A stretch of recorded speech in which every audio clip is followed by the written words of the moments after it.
That's nice. We've got 11 people.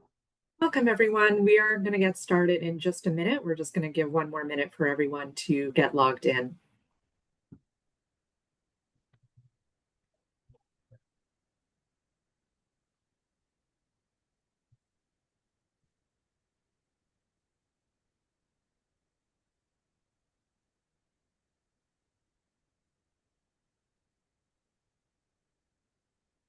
This is great, though. We're getting a good turnout. It's wonderful.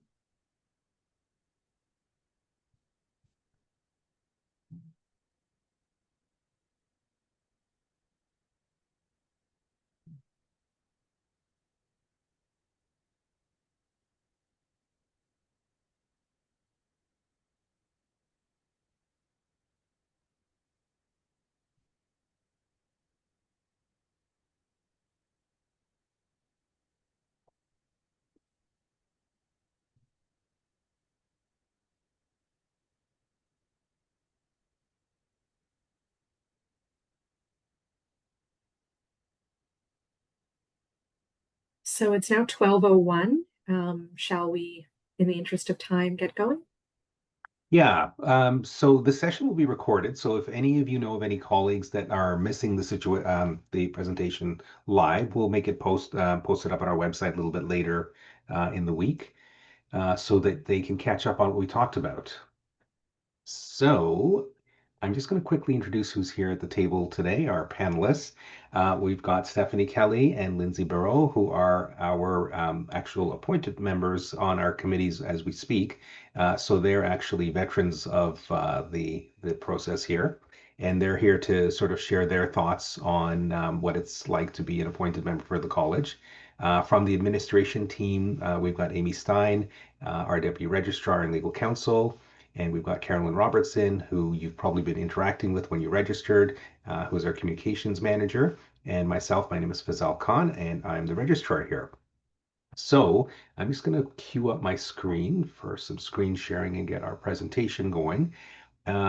You've got the option in the question and answer feature as well as the comments to ask questions as we go along. We're happy to pause at any point during the presentation to take those questions. Um, Hoping that we'll have some time at the end to take them back and forth. And so, feel free to do it. Our team will monitor all of these things, and if we need to pause, we'll pause. So I'll just quickly pull my screen up and move a few things around. Okay, so hopefully everybody can see my screen. Wonderful. So let's get started. So this presentation, as I said, is to give you a bit of an overview of what's involved with being an appointed member. A lot of times we get questions around how much time is involved, how many days, for instance. What kind of committees are there? What kind of work do we do? So we're going to walk you through it, as well as talking to you a little bit about what's involved with our process as far as the screening interview and things like that, and the competencies that we're looking for. So we'll go a little bit back and forth between our panel members and go through that content for you. So let's get started with, first of all, a land acknowledgement. So the College of Opticians of Ontario operates on the traditional lands of many nations, including the Mississaugas of the Credit, the Anishinaabe, the Chippewa, the Haudenosaunee, and the Wendat people. The college acknowledges and respects that these lands are now home to many diverse First Nation, Inuit, and Métis people who continue to experience the impact of colonization. The college also acknowledges that Toronto is covered by Treaty 13, signed with the Mississaugas of the Credit, and the Williams Treaty, signed with multiple Mississauga and Chippewa bands. With the utmost respect and humility, we at the college are grateful to live and work on these lands and are committed to educating ourselves in areas of cultural safety and humility in the delivery of equitable health care in Ontario. So with that, as I was mentioning earlier, the overview of this presentation, we'll talk a little bit about what the function of the college is, what our committees do, professional appointee competencies and characteristics. Hopefully talk about the benefits of being involved with the college, and an overview of the application process and the screening interview. And at the end of the presentation, we're going to hear a bit from our panelists about their experience. So The function of the college, a lot of times this gets a bit blurred with the association. So I'll go through a little bit of what we do. So for instance, membership of the college is mandatory. So you've got to be registered with us to practice, which you're all aware of. Our mandate is protection of the public interest. So our focus is on doing things that benefit the public's point of view or interest there. We set and monitor entry to practice requirements. So as an organization, we set the bar as what the minimum requirements are to enter the profession. We receive and resolve complaints and hold discipline hearings where necessary. Luckily, not too many. We promote a program of continuing competence through the quality assurance program, and we establish and maintain standards of practice for the profession. I think you may have been seeing some requests for feedback as we are actually updating those standards. In contrast, the professional association membership for opticians is not mandatory, it's actually voluntary. Um, the association is the one that advocates for the needs of the profession. And they provide certain services like providing professional liability insurance and continuing education webinars and seminars. And you can sort of look to them as far as keeping you up to date on what's happening in the industry. As far as the college's governance structure, you could look at it as basically three pieces to the college. So we have a board of directors made up of professional members such as yourselves who are voting members and government appointees appointed by the government who are not opticians. You've got the committees, which consists of some board members, not as many, and the majority are professional and community appointees. And that's sort of what we're looking for today is professional appointees such as yourselves. Now, and we'll talk a little bit about what kind of work they do. And then we've got the administrative staff who are there day to day, made up of people like myself, Amy, Carolyn, and our managers and directors who support all of the committees and the board in the work that they do. And we're here day to day. So board members versus committee members. The board members, and you've seen calls for election and things like that in the last few weeks. Board members attend board meetings as voting members. They do things like passing bylaws and regulations. They set the college's strategic direction, and they make all the policy decisions. Now, the appointed, which we call non-board committee members, hopefully potentially yourselves, you will attend board meetings as observers. While it's not mandatory, we strongly encourage it. And if you are attending, you're eligible to receive an honorarium for your attendance. You'll make policy recommendations to the board. So you'll do sort of that heavy lifting of doing environmental scanning, discussions on what type of policies that we should make or change, and recommend them to the board for their final approval. A lot of the committees will make decisions affecting yourselves as well as applicants to the college. So for instance, the registration committee looks at things, applications. Um, Sometimes there are applicants from other countries with the same skill set. So the registration committee looks at those type of things. The inquiries, complaints, and reports committee, we call ICR, they look at complaints, investigations, and we have a panel of you who will actually sit on discipline hearings. The other thing is also, while the board sets the strategic direction for the college for the about every 3 years, we do invite the appointed members to participate in those strategic planning sessions and help shape that direction of the college. So what committees are there? They break down into statutory committees and non-statutory committees. Statutory committees are one that are laid out in legislation that we must have. And then we've got non-statutory committees that the college has felt are committees that we should have to enhance the work that we do overall. So the ones that are laid out in legislation that we must have are an executive and finance committee. That typically is open to board members only. Um, Inquiries, Complaints, and Reports Committee, which we shorthand as ICR, Patient Relations Committee, the Quality Assurance Committee, the Registration Committee slash They do also look at situations where there's concerns about fitness to practice. Luckily, that doesn't happen often, and I can't remember the last time it has. And the discipline committee. Now, the discipline committee doesn't meet per se, but they're assembled when there is a hearing that has to be transacted. The non-statutory committees, we've got the governance committee, clinical practice committee, which is looking at the standards of practice right now, and a screening committee, which is a group of people brought together to help us when we screen for competencies when people are applying to run for the board as an elected member or in your situation as an appointed member. So what do the committees do? As I mentioned earlier, you'll make policy recommendations. These recommendations always keep the public as your beneficiary, and those are brought up to the board. You may make some statutory decisions if you're on the registration or ICR or discipline committee. There are duties such as monitoring certain things, certain functions of the college. And you've got certain fiduciary duties in that you've expected to be prepared for your meetings. You're accountable. We're looking for cohesiveness.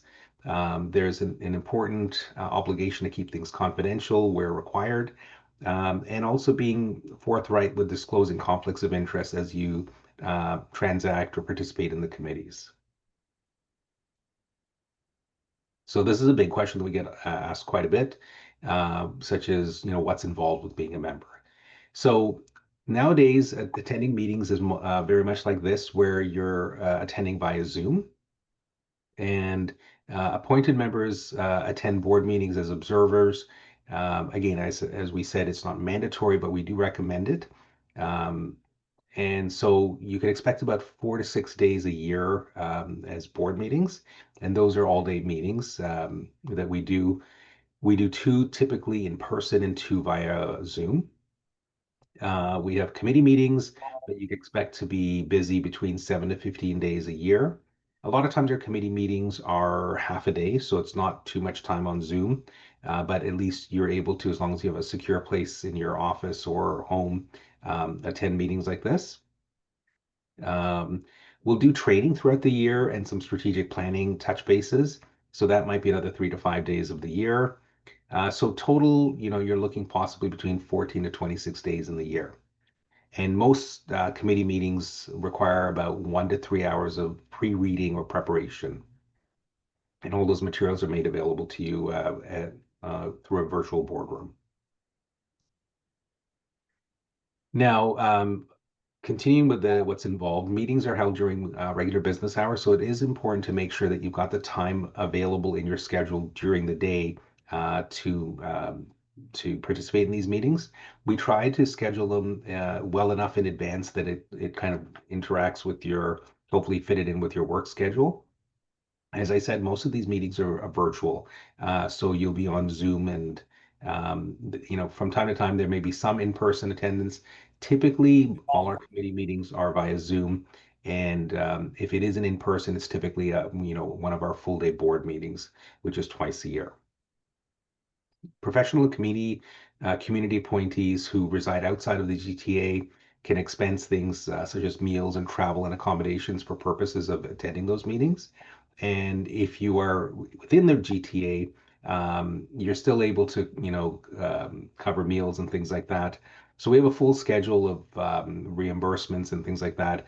But whether you're from in or out of the GTA, you are given a per diem or basically paid to participate in the activities that you're doing for the college. So it's not a voluntary position. So hopefully some of the benefits of being involved with the college as a committee member are that there's an opportunity to grow and develop transferable skills. Sometimes like we do offer training around how to chair a meeting, some facilitation, things like that. So past board members have said that that's actually helped them in other ways, including other organizations that they can contribute to. This is a great opportunity to contribute to public safety. You're directly involved in the governance of your profession. And as I mentioned earlier, compensation is provided for your time that you participate. So, Amy, I might maybe take a pause and turn it to you to talk to us or take us through the core competencies. And I'm just, Absolutely. So moving on now, you'll notice that part of the application process to become an appointed member involves taking part in a screening interview so that the screening panel can determine whether you meet the 5 core competencies that the board has identified for this position.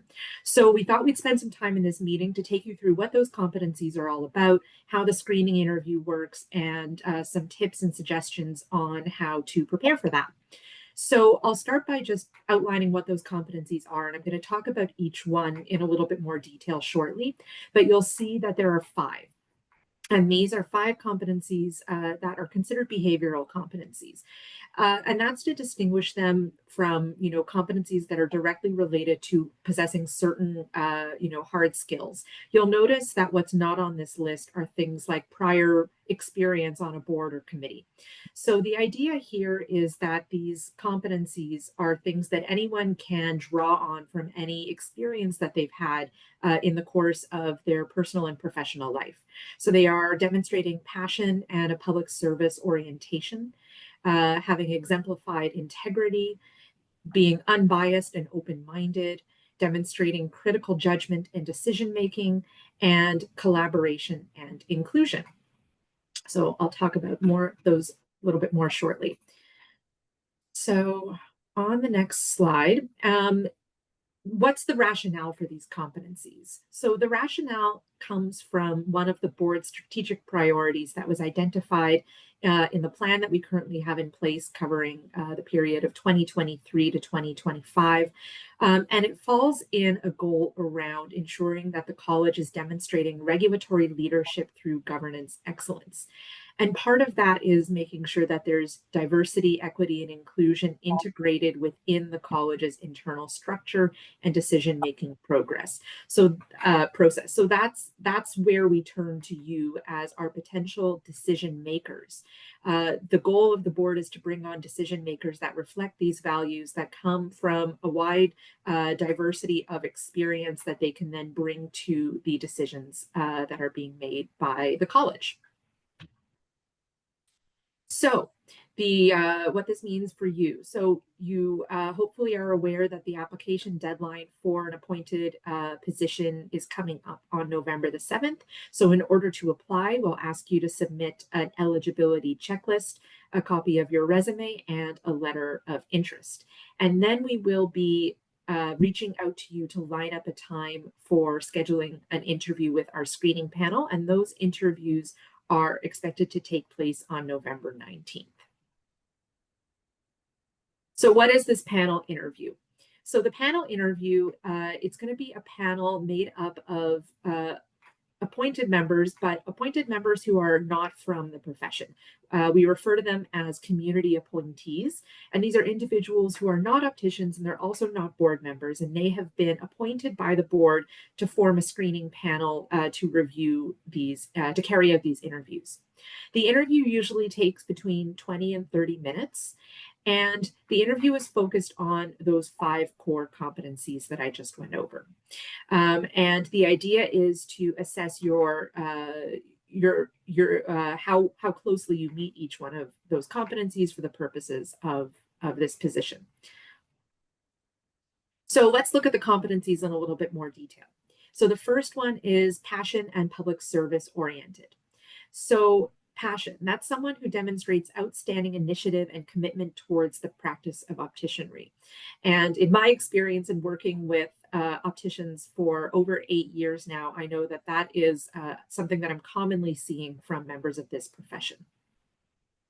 Then the other part of this competency is around demonstrating a commitment to serving the college's mandate to regulate the profession of opticianry in the public interest. So this goes back to what Fazal was talking about earlier about how our mandate as a college is the public. So making sure that the opticianry profession is serving that public interest lens. We're not an association, so the college is not here to promote the opticianry profession. It's here to make sure that the profession is maintaining standards that will ensure safe and ethical and competent care for patients. So part of the interview will be hearing ways that you demonstrate a commitment to that goal. So the next competency is exemplified integrity. So this is where the panel is going to be looking for you to demonstrate a conviction to do what's right and to reject what's wrong, regardless of the consequences. And the consequences in most cases are sometimes what I would call reputational.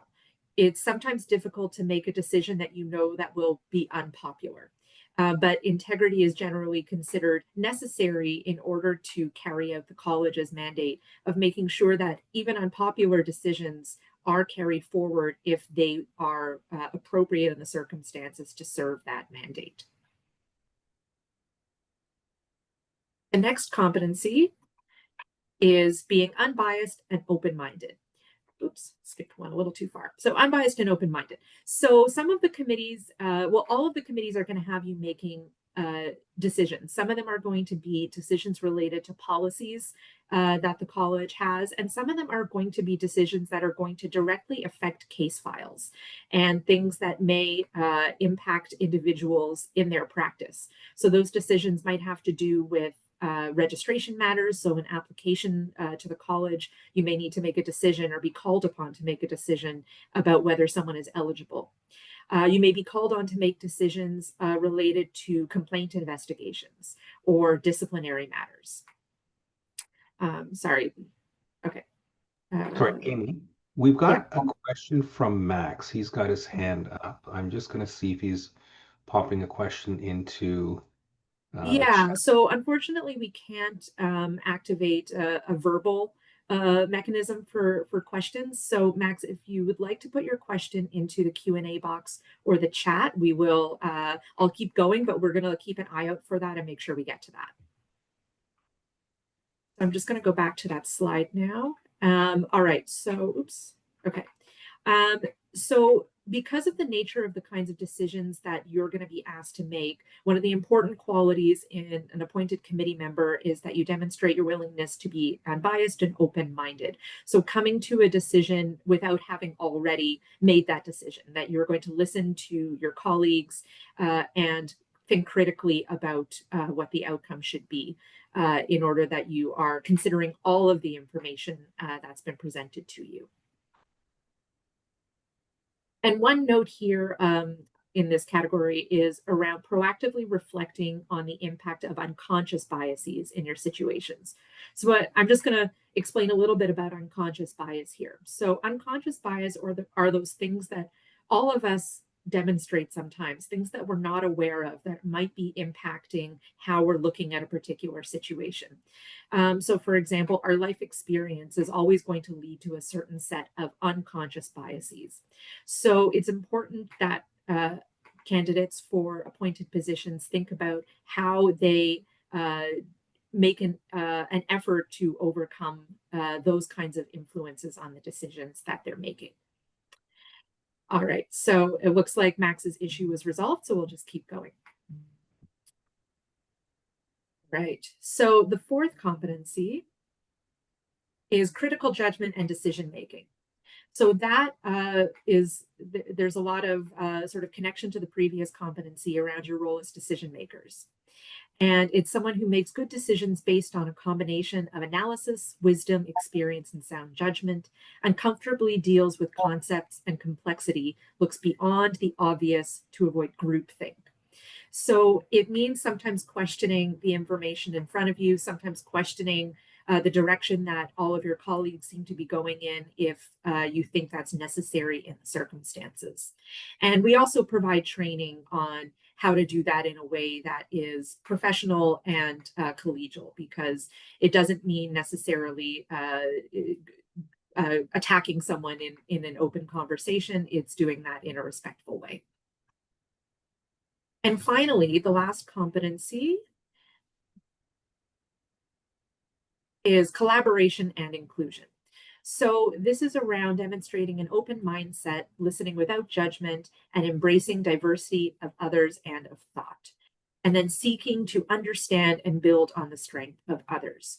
So the screening committee will be looking for people who demonstrate that willingness and that open-mindedness to other experiences and other opinions, and to align with the college's mandate to be inclusive and think about all of the ways that policies made by the college are going to be equitable and fair to people who demonstrate different experiences and different abilities and circumstances in their life. All right, so with that all in mind, what do you do with this? How do you prepare for this interview? So our suggestion to you is to be ready to speak about why you're interested in becoming an appointed member and what you would like to accomplish in your role as an appointed member. And then in terms of the competencies, you're going to be asked to give specific examples of how you demonstrate these competencies. And you're going to get some specific questions, sometimes involving situations. So the hope is that you'll be able to provide specific examples, and they can be drawn from any aspect of your life. It could be your job, your personal life. If you do have previous experience on boards or committees, you can draw on that. It's open to you to draw on any aspect of your experience. So, we give an example here. For example, tell us about a time you collaborated with others in order to carry out a task or a project. I'm going to the next slide. Some additional suggestions. We always suggest you review our website, that you'll hopefully feel like you have a relatively good understanding of what we as a college do, and especially our public protection mandate and how that might be different from, say, a professional association. And then think about examples from your personal and professional life where you might have demonstrated these 5 competencies. And then, of course, we always ask that you do a technology check. The meetings, the screening interviews will be done over Zoom. So, fortunately, those of you that have joined us on the Zoom today are probably in a good spot already. But if you're not that comfortable with Zoom and you're not sure what you'll need to know ahead of the interview, you can always reach out to us ahead of time and we'll make sure that you have what you need. And I see a hand up from Henry. So Henry, if you have a question, please feel free to stick that into the chat or into the Q&A box, and we'll make sure to get to that.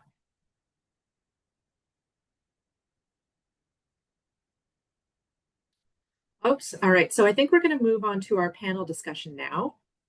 Oops, sorry. Fazal, I'm going to hand that back over to you. And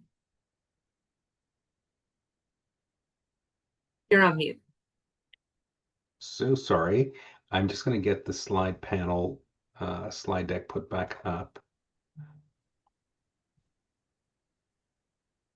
Okay, just bear with me 1 second, and I'm going to use those as a... Yeah, in the meantime, we've just gotten our panelists up. So Lindsay and Stephanie are both here. And just by way of introduction, Lindsay and Stephanie have both served as professional appointed members, I believe for, is it 3 years? Are we at the 3-year mark or the 4-year mark? Coming into my 3rd year. Wonderful. So we're going to hear from you both now on how that experience has been. Yeah. So Lindsay, the first question that we've got up is, what interested you about getting involved with the college? Well, so when I applied, I really didn't know very much about what the college did. But I was kind of looking for a way to supplement my income. My son was competing provincially, and that comes with some expenses. So I was just kind of looking for something also different that I could do that would kind of shake up my day-to-day routine. Something that I hadn't really done before. And then I got an email from, from the college, just saying that they were looking for applications for professional appointees. And I checked out all the competencies, and I felt like, well, I could maybe do this. So I thought I'd give it a shot. And it's all been a really great experience for me. Fantastic. Thank you, Lindsay. And Stephanie, how about yourself?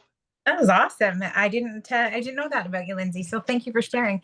I considered myself to be a lifelong learner. I was actually at a CE conference and was talking to a colleague, and I was like, "Yeah, I'm looking for something different. I don't really feel like I'm using all of my skills."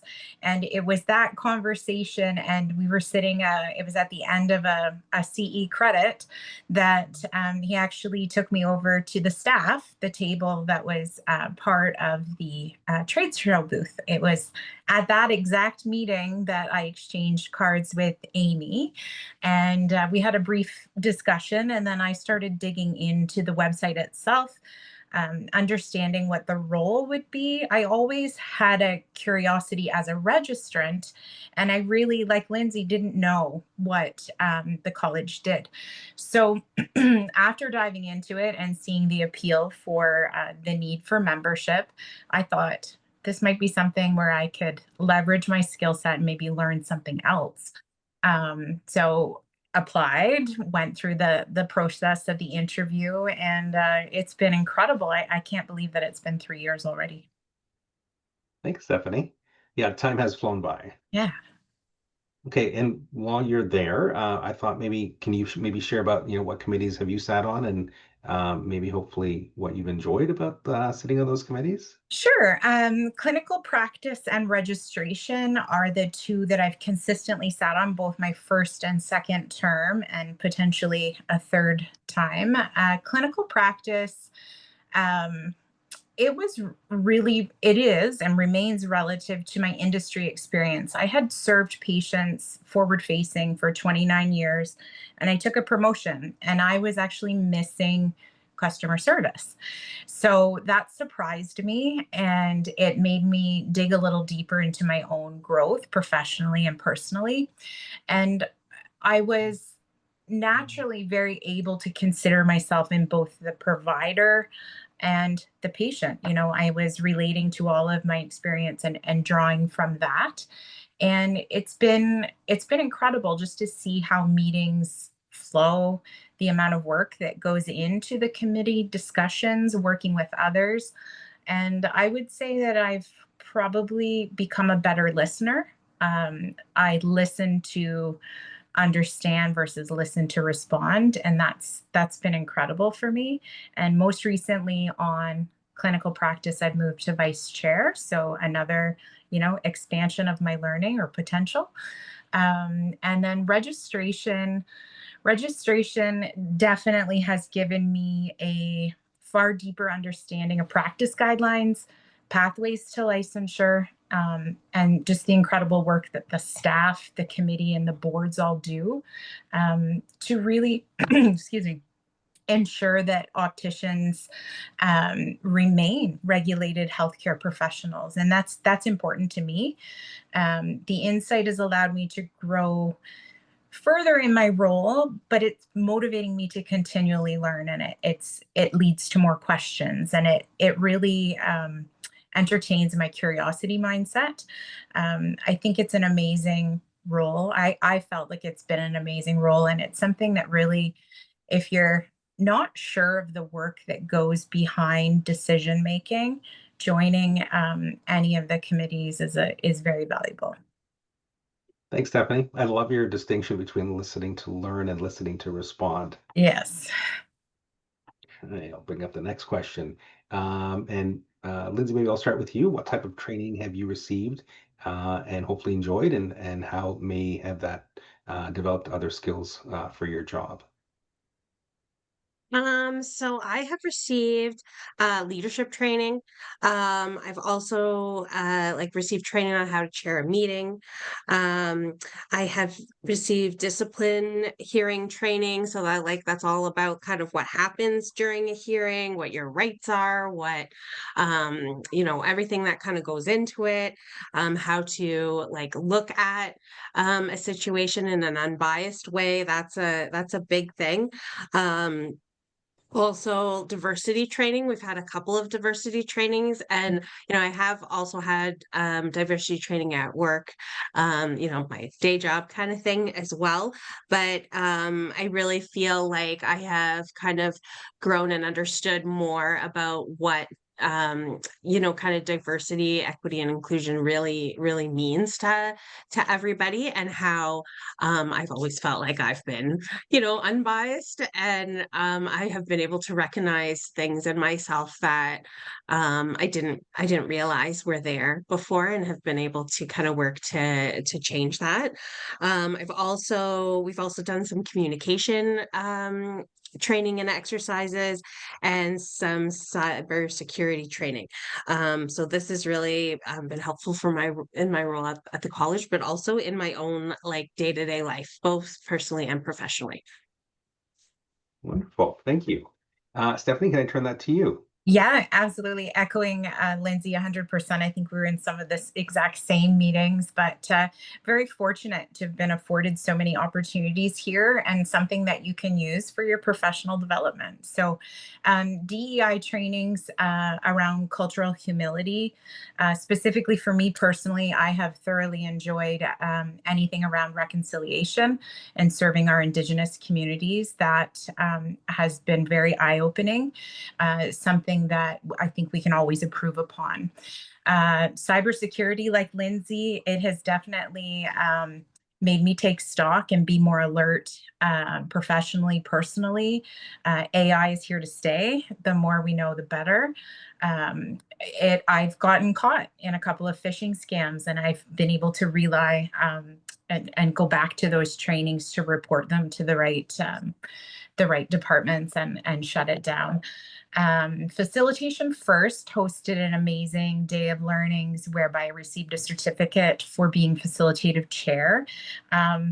This has probably been most surprising to me, because I've been able to add it to my toolbox professionally and personally. I have applied many of the tactics to my family, and I was not prepared for that, and I'm eternally grateful. Participating in the strategic planning session, that was another experience, a very, very positive one. The college is incredibly proactive and thorough in any decision-making process. So that the need for stakeholder feedback, and when those surveys are sent out to us as registrants, they are important. They're very, very important, because they help shape the future. I was just blown away, again, the amount of research, data collection, the work that the staff does to support the committees. Like Lindsay, moving into this, I really didn't know what to expect, and I was ignorant to a lot of the work. And now I appreciate it so much more, and it makes me even more proud to be an Ontario optician, really, truly. Wonderful. Thank you. That was an awesome answer, both of you.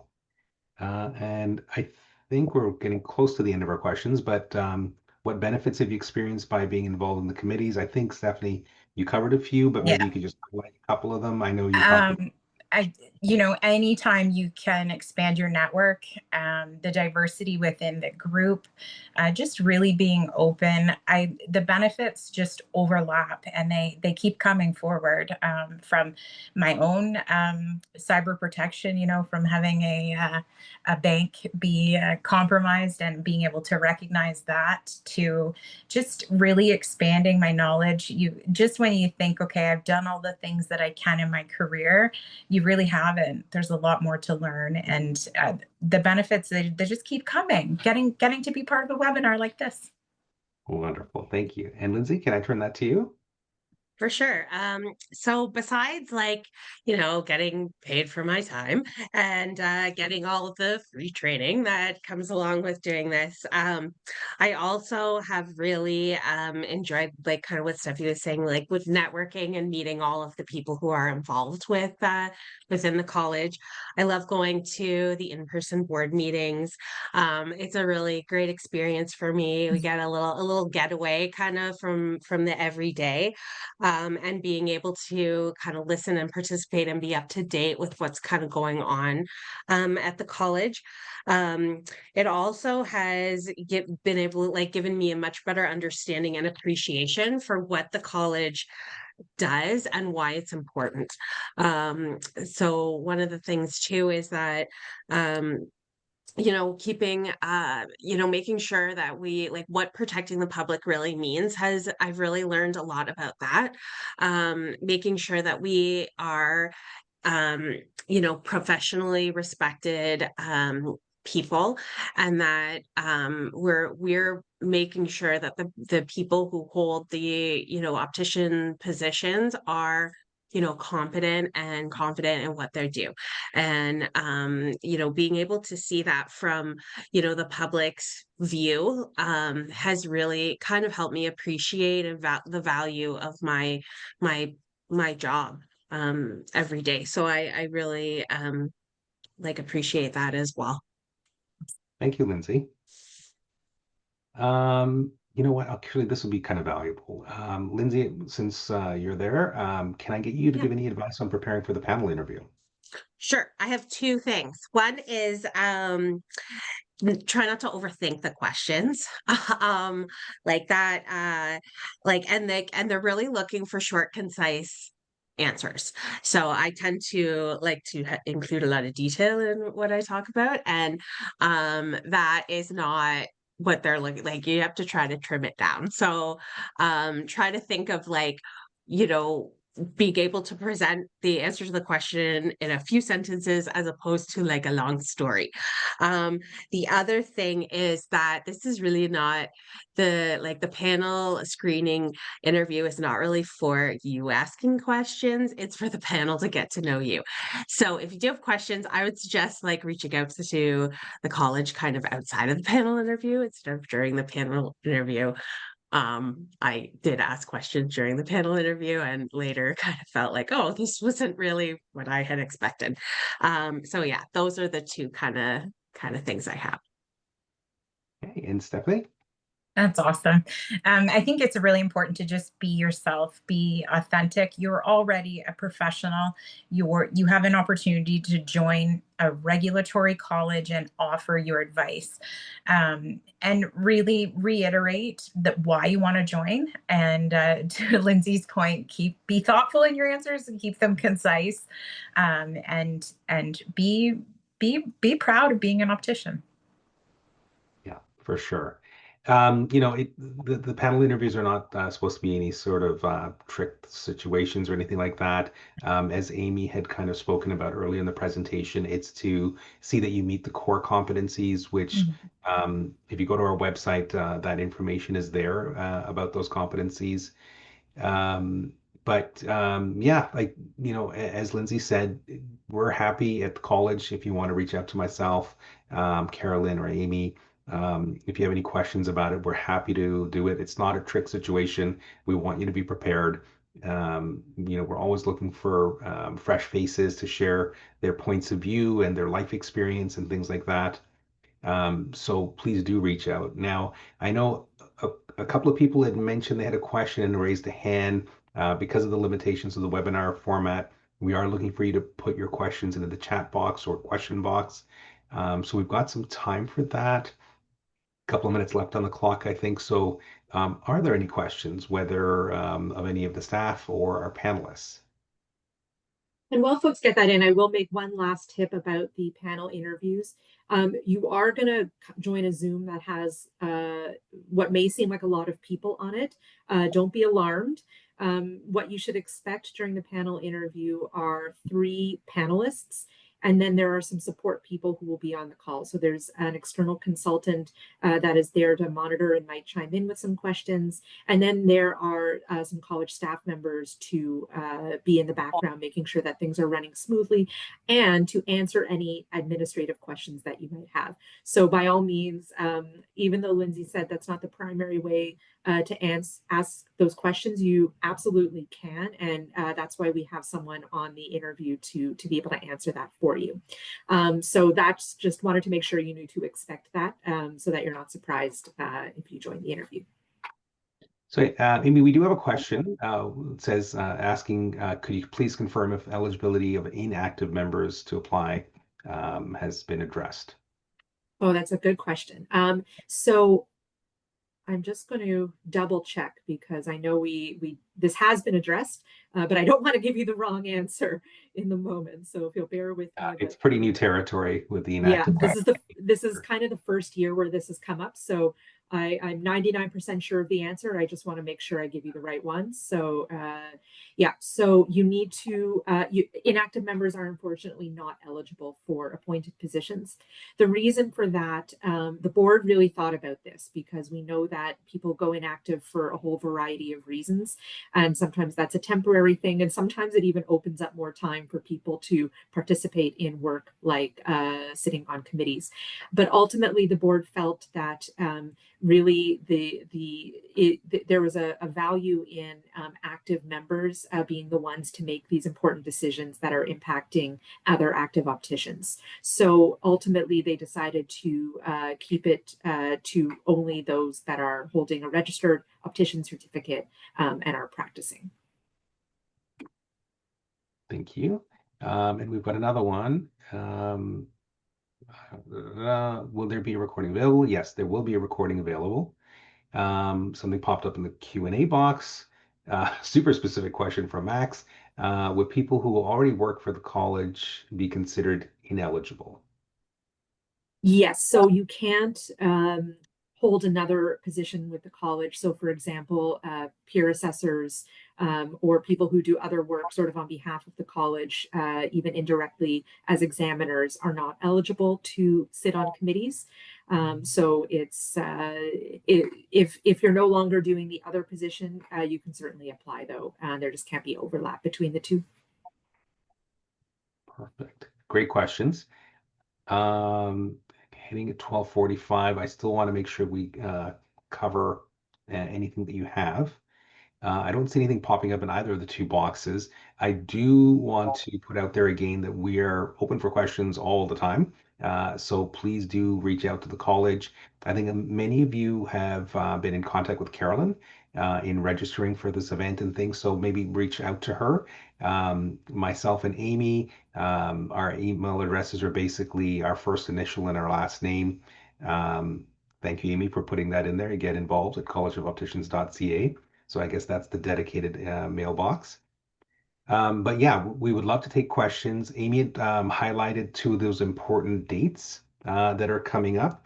I believe November 7th. It's November 7th.